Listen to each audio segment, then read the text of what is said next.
دوستانو خدای دې وکړي ستاسو به ټول نن د لایو راتلو مقصد مې صرف دوې خبرې دي. اکثره زه پر فیسبوک باندې لایو نه راځم، خو نن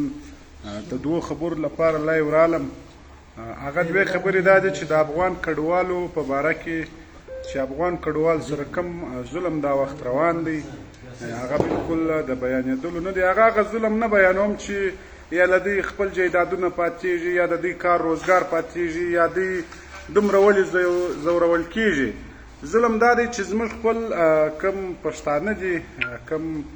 د دې ځان خواخوږي بولي. یو خو مشران یادوم چې هغه بالکل د یو دوو درې مشرانو څخه پاخوا چې د پښتنو کم مشرانو هغه څخه په اخوا نور خو مشران ټول پر خاموشه دي چې دا اوس څه روان دي، ولې روان دي، د چا په اشاره روان دي. او بله خبره چې د پښتنو کډوالو افغانانو سره کم زموږ دغه پښتانه که کم یونین والا دي، که کم مطلب د سره سره ونیسئ تر پایه پورې، که کم د ګاډۍ ډریوران د دوی څه کمې کرایې اخلي، که کم دوی ته کم مشکلات جوړ دي، پر هغه به نن درته وګایږم چې زموږ پښتانه نوره کله په ګاډۍ کې په لک روپۍ کرایه باندې مطلب د پنجاب پسې راځي در چمن باډره، خو چې کله د افغان کډوالو دا سلسله شروع سوې دوی کرایې کللي دي 2 لکه 2.5 لکه 3 لکه، حتی چې داسې افغانان کډوالو داسې پیسې مو ورکړي دي چې د هغو سره بالکل بیا 1 روپۍ هم نه ده پاته سوې، دوی صرف د ګاډۍ و کرایې ته ورکړي دي. نو زما د ټولو هغه پښتنو وروڼو څخه دا خواست دی چې تاسو کوم د افغان کډوالو سره ښه خو نه کوئ، پر هغه سربیره تاسو د دوی څخه دومره ګرانې کرایې اخلئ او دوی ته دومره نور مشکلات جوړوئ. په کار خو دا وه چې تاسو د دوی سره په کرایو په شیانو کې ښه کړي وای، تاسو د چا د مجبورۍ څخه غلطه پیدا اخلئ، ګټه جن پورته کوئ، د هغه څه کرایې زیاتې اخلئ، هغه چې څومره نقصان ورسېږي تاسو نقصان ورسوئ. او بله خبره مې دا کوله چې کوم نن ما ته نن زما بل یو ملګري و، شاید تاسو ته به هم بار بار دغه مسله مخته راغلی وي، دغه پراډو سکیم به تاسو مخته راغلی وي چې کوم دغه پیک آیډیانو سلسله شروع ده چې اکثره ډېر خلک له دې سره په تکلیف دي، په تشویش دي چې دا اوس زموږ پر نامه باندې پیک آیډي جوړه سوې، یا زما ورور ته میسیجان ورکوي، یا د اکا وزوی ته ورکوي. موږ ډېر ځین تنګ یو، د چا څخه پیسې وړي یو، چا پر آیډیانو باندې غلط نشریات کېږي. دا څه وجه ده؟ د دې مهمه وجه دا ده چې زموږ خلک په دا شي باندې ناولده دي، سر نه په خلاصوي. ما بار بار پر دې باندې هم مجلس کړی دی، ویډیو مې پر جوړې کړي دي. نن په دغه ویډیو کې زه دغه پراډ تاسو ته ټول ډیټیل بیانوم چې دغه پراډ ولې خلک کوي او د څه لپاره یې کوي. دغه پراډ وجه دا ده چې اکثره دې ته پنجابیان یا داسې نور پېښوریان هغه بیکاره خلک دې ته ناست وي چې کوم هم ستاسو ملګری یا ستاسو د اکا زوی یا ته په خپله ستا پر نامه کوم آیډي وي، دی راولاړ شي خاص هغه رقم آیډي جوړه کړي، ستا چې کوم فرینډان وي دی ورسي هغو ټولو ته ریکویسټ ورکړي، چې ریکویسټ ورکړي بیا او هغه ته وکړي چې یاره زما دومره روپۍ په کار دي. اول خو دا میسج دی ورته وکړي چې د کله ستا پر نامه باندې آیډي دغه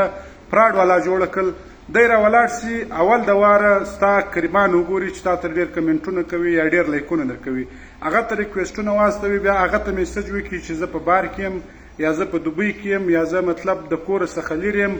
زما سره پیسې را سره دي. اول خدای ستا ته دا بانه درکوي چې زما سره پیسې را سره دي، زه یې پوزه کولی نه شم، ما ته ستا د اکاونټ نمبر راکړه، زه تا ته پیسې درستوم.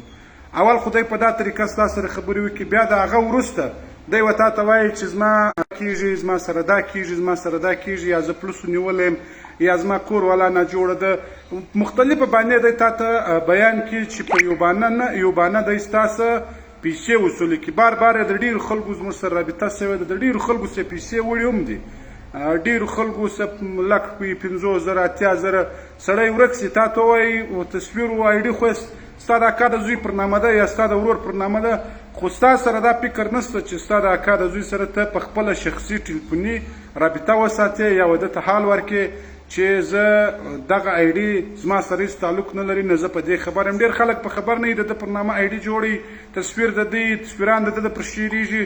میسجان د ده خپلوان ته کېږي، خو هغه خپلوان یې په دې خبر نه وي چې دا واقعي دی دی هم په دې خبر نه وي چې دا ګوره زه یم، زما آیډي نه ده، زه ګسه په آیډي خبر نه یم، زما خپل آیډي خو دا ده، دا خو پیک جوړه سوې ده، پیک آیډي ته تا څنګه پیسې ورکړي دي. اکثره خلک په جنجال سره اخته وي. نو دغه فراډ والا چې کوم خلکو ته تکلیف جوړ کړی دی د ډېرو خلکو څخه پیسې وړي دي نو دا پیغام یې نن په دا باندې جوړ کړي. نن هم یو ملګری میسج راته وکړي ټلیفون یې راته وکړي چې یاره زما د اکا د زوی پر نامه باندې آی ډي جوړه سوې ده ما ته میسجان راکوي چې دومره پیسې درستوم ستا اکاونټ نمبر راواستوه ستا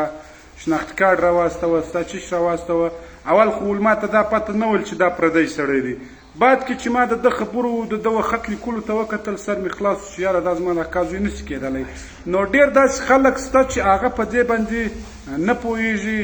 یا مطلب دوی په بل ټینشن کې وي هلته هغه پر میسنجر میسجان ورته راکوي چې زما کوچنیان ناجوړه دي یا زموږ زنانه ناجوړه ده یا دا ده یا هغه ده په یو بانه نه په یو بانه د ده څه پیسې وصولې کړي. نو د ټولو ملګرو څخه مې خواست دی چې دغه پیک ایډیانې سکیمې جوړېږي په یو چا باندې هم باور مه کوئ چې خپله ټلیفون درته راوکړي خپله مې و زړه ته ولوېده خپله مې و ځان سره کمپرمه کړل بیا و یو چا ته پیسې ورستوئ بیا د یو چا سره خبره کوئ بیا د هغه سره پر مخ ځي. نن سبا د پیک ایډیانو دغه فراډ بیخي ډېر په تیزي روان دی. نو ټول ملګري د دې فراډ څخه ځان وګورئ او د دغه فراډ څخه نور ملګرو ته هم ووایاست چې وروره زما پر نامه چې کوم آی ډي جوړه سوې چې تر څو دې ما ته ټلیفون نه وي راکړی یا دې زه لیدلی نه یم تر هغه پورې زما د هېڅ سره تعلق نشته. نو دغه دوې خبرې مو ستاسو سره شریکولې پیغام تاسو په خپله هم واورئ او د نورو ملګرو سره هم شیر کړي او پاتې سوه د افغان کډوالو سره چې مې څومره وس کېږي ستاسو چې څومره کومک ورسېږي کومک ورسوئ پیدا ورسوئ چې د چا څه د بل چا څه لک روپۍ کرایه اخلي پر بل شي باندې پر سامان باندې د افغان کډوال څه 50,000 روپۍ اخلي دغه هم ستاسو ورونه دي. بس یو مشکل حالات دي مشران پر خاموشه دي وطن پر خاموشه دي د ټولو زړه درد پر کوي د دوی هم زړونه دغونه درد کوي لکه زموږ چې څومره زړونه درد کوي چا 40 کاله تېر کړي چا 50 کاله تېر کړي هغه دوی د خپل جایدادو د خپلو دوکانو د دې څخه ځي و هغه وطن ته په هغه وطن کې په ولا او بلا دا زه درته وایم چې هغه به په هغه وطن کې به در دا ځای دوی ډېر خوشحاله وي. خو که چیرې زموږ دغه پښتانه ورونه چې دوی ښه په عزت طریقه باندې په ښه نرمه طریقه باندې ښه چې د چا څومره په وس ورسره کېږي ورسره ویې کړي که د هرې لارې وي که هغه د کرایو د لارې وي که د خوراک د لارې وي که د ډوډۍ د لارې وي پکار دا دی چې د افغان کډوالو سره زموږ پښتانه ورونه همدردي وکړي همکاري وکړي او دغه افغان کډوال سره ظلم نه وکړي چې بل وخت 50,000 ولک روپۍ کرایه اخلي او په دا وخت دوی 3 لکه ته کرایه رسولې وي او هر ځای دا رقم کرایهداران راواخه چې کوم کرایهداران وي ځایونه په کرایو مخکې چا نیوله نه په 1000 روپۍ به دوی خوشحاله و. نن چې د افغان کډوال د نامې واورېدل کرایه ځای پر ځای 10,000 ته ورسېدې او 20,000 ته ورسېدې دا به انصاف نه وي دا به انسانیت نه وي. انسانیت په کار دی موږ ژوندی وساتو که هغه په هر رقم وي په هر ډول وي. نو نن مې دغه ویډیو ستاسو سره په دا باندې شیر کړل. خدای دې وکړي چې ستاسو د خوښې وړ وګرځېږي. الله پاک مو تل خوشحاله او ژوندي لره او ویډیو پیغام مخ ته د ملګرو سره شریک کړي چې هغه د دې فراډ څخه هم خبر شي چې د دې فراډ څخه ځانونه وژغوري. ډېره مننه.